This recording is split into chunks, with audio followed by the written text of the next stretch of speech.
conclusion that it has taken place. While I understand that nothing I say here is new to any of you, I hope I can tease out some points of interest that may be useful to some of you in the work that you do.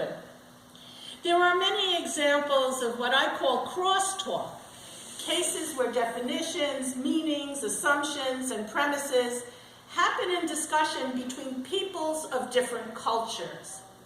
It goes beyond the problem of understanding language.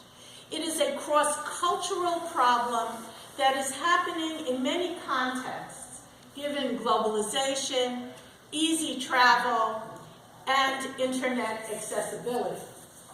I am not going to talk about cross-talking, about denominational Judaism, the role of genetic testing in identifying a Jew, or the role that the land of Israel plays in one's identity. I am also not going to talk about the role racism and colonialist attitudes play, nor about underlying fears, issues of trust, or xenophobia. These are underlying issues on both sides. But I am going to focus and piggyback on Marla's presentation about the issue of conversion to Judaism, a subject that I have had a lot of experience with in my travels as a Kulanu representative around the world in supporting the development of new Jewish communities and in dealing with groups that consider themselves returning to their origins, like lost tribes and Anusim, descendants of conversos. Groups that are emerging from Christian groups with no claim to Jewish roots understand a need for conversion more and see conversion as a gate opener and a key to entry into worldwide Judaism, as they understand that most religions have rituals to gain entry as full participants. To paraphrase Shakespeare, to convert or not to convert, that is the question. Both communities ask this question. Global Southern Jews, as I would call them to fit into this panel, ask themselves the question. They address it in a context of their own communities. They ask it of themselves and question their internal needs. And they ask it in dealing with us. We also ask it among ourselves, as we are doing here today. I have encountered this question many times with Lemba, Igbo, Nicaraguans, Malagasys, and many others. To convert or not to convert is contingent on so many factors. First, there is the question of when we talk about Judaism and being Jewish, are we talking about the same thing? For Northern Jews, we are generally referring to a rabbinic Judaism that has as its heart halakha rabbinic law. While observance of the law for the Northern Jew is up for grabs, some adhere to it and others don't, the general context of understanding Judaism stems from a rabbinic understanding of Judaism as it has developed through the ages. Southern Jews begin with a different premise. Some come with traditions that say they have Jewish ancestry and keep certain practices which they say are Judaic in nature, such as circumcision and nida rituals, menstrual rituals. Some have traditions of belief in one God and not eating pork.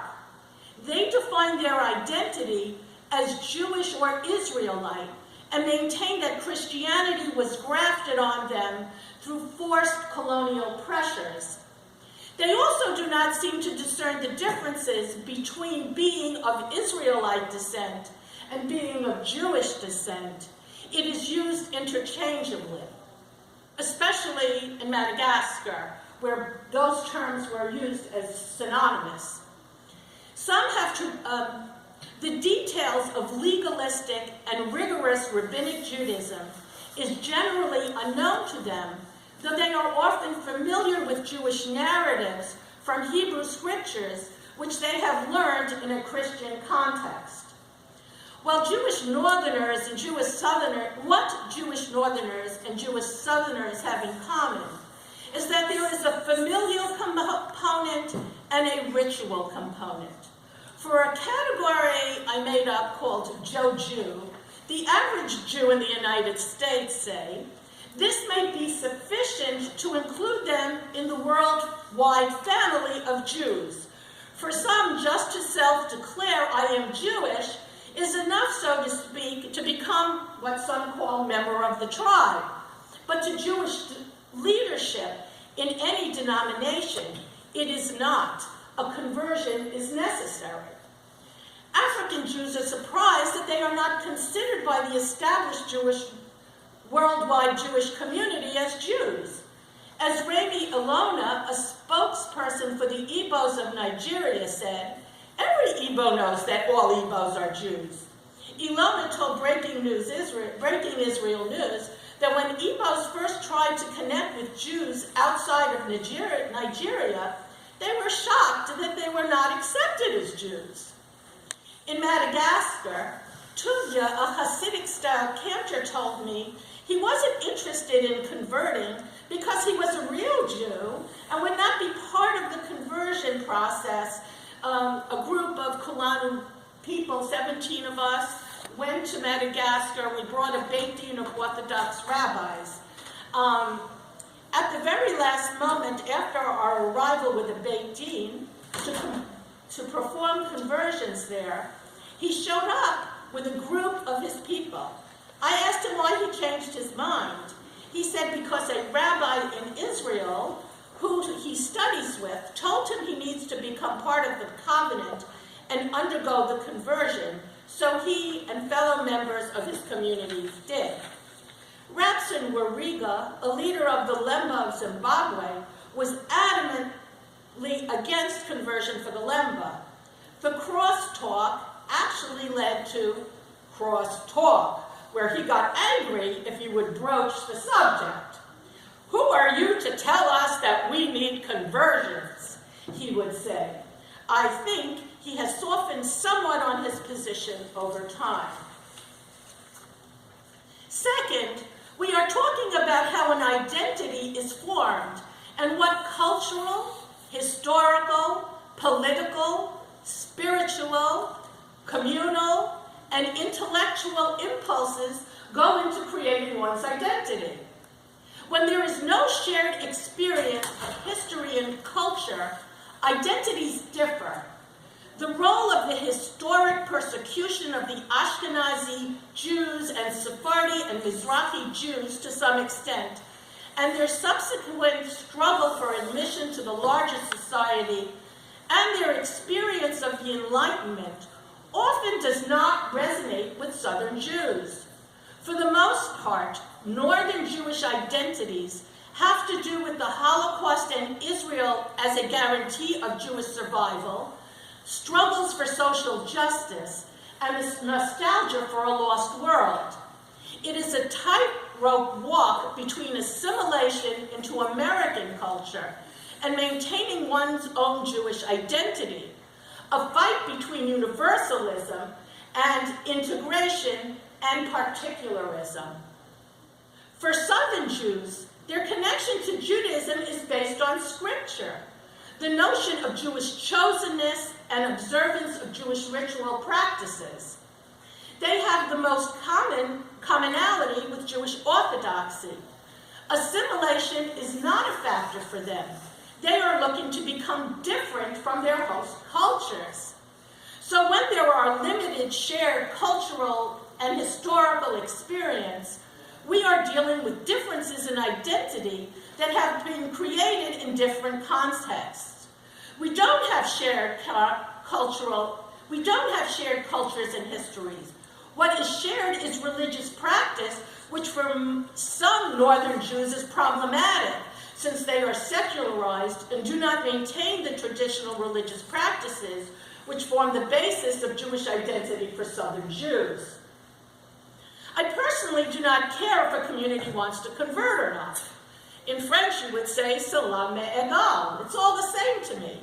I don't see my role as pushing for or against conversion. I see more my role as a person who can help make their own Jewish aspirations come alive. If they come to me and they say they want a conversion, I will try to help them get there. Many communities are not asking for that. They're not interested. And I never even bring up the subject if they don't broach it with me. Now, as myself coming from a northern tradition, here are some suggestions that rabbinic compromise to conversion, for rabbinic compromise to conversions. Each has their own pros and cons, and this is coming out of rabbinic traditions. Return ceremonies.